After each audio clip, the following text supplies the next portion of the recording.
জ্বালানি পরিস্থিতির খবর জানাতে রাজধানী পরিবাগ এলাকা থেকে সরাসরি যুক্ত হচ্ছেন সহকর্মী অজিত সরকার। অজিত, সরকার যতই বলুক জ্বালানির কোনো সংকট নেই, আরও 2 মাসের মজুদ আছে, কিন্তু চালকরা কিন্তু আর সেই কথা আস্থা রাখতে পারছে না। কারণ পাম্পগুলো যে চিত্র আপনারা তুলে ধরছেন, আমরা দেখছি যে ভোগান্তির চরম পর্যায়ে গ্রাহকরা পৌঁছে গেছে। আপনি আজকে রাজধানীর অনেকগুলো ফিলিং স্টেশন ঘুরে দেখেছেন, আজকে চিত্র কি সেই একই ভোগান্তিতে চরম পর্যায়ে আছে গ্রাহকরা? সাথে রাজধানীর যে তেলের পাম্পগুলো আছে সেই পাম্পগুলো কিন্তু সকাল থেকে কিন্তু আসলে অধিকাংশ পাম্পে কিন্তু বন্ধ। বেলা 11টার পর সে কিছু কিছু পাম্প খুলে দিয়েছে, সেই পাম্পে তেলের ট্রাক প্রবেশ করেছে। আমরা দেখেছি হাতে গোনা কিছু পাম্প, সেই পাম্পে তেলের প্রবেশ করেছে।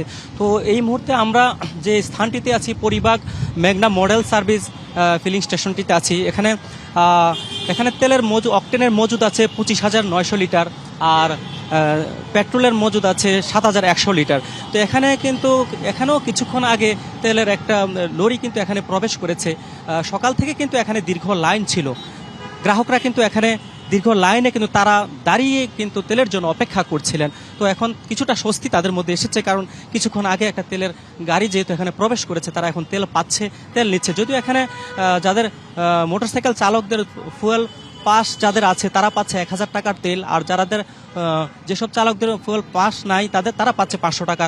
এছাড়া যে প্রাইভেট কারগুলো আছে সেই প্রাইভেট কারগুলোকে 1200 টাকা, এবং কি বড় গাড়িগুলোকে দেয়া হচ্ছে 2400 টাকার করে তেল দেয়া হচ্ছে। এখানে তেল পাচ্ছে মূলত এটাই তাদের কাছে আসলে একটা স্বস্তি যে এই মুহূর্তে তারা তেল পাচ্ছে। কারণ অধিকাংশ পাম্পই, তারা অনেকের সাথে কথা হয়েছে, তারা অধিকাংশ পাম্পই তারা ঘুরে ঘুরে ব্যর্থ হয়ে কিন্তু তারা ফিরে এসেছেন, তেল পায়নি। তো এখন কিন্তু তারা এখানে দীর্ঘ সারি কিন্তু আছে, এখানে হাজারের উপরে মোটরসাইকেল চালক কিন্তু এখানে দীর্ঘ লাইনে দাঁড়িয়ে তারা কিন্তু অপেক্ষা করছেন তেলের জন্য। শত শত গাড়ি কিন্তু সে শাহবাগ থেকে একটু আগে কিন্তু দাঁড়িয়ে পরিবাগের যে পেট্রোল পাম্পটি আছে। 200-র বেশি সার্ভিস ও ফিচারে লেনদেনের সব বিকাশ অ্যাপে সম্ভব। পাশে কিন্তু আরেকটা পেট্রোল পাম্প আছে, পদ্মা ফিলিং স্টেশন। ওই পাম্পটা কিন্তু গত 2 দিন ধরেই তেল দিচ্ছে না, বন্ধ রয়েছে। তেল সংকটের কারণে কিন্তু পাম্পটা টোটালি বন্ধ রয়েছে, তারা তেল দিতে পারছে না।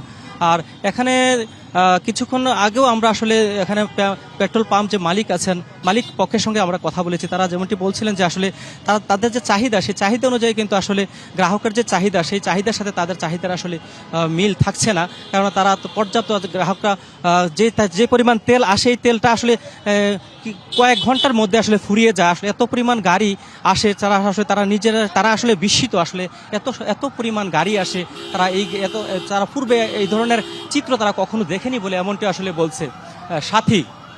ধন্যবাদ অজিত আপনাকে।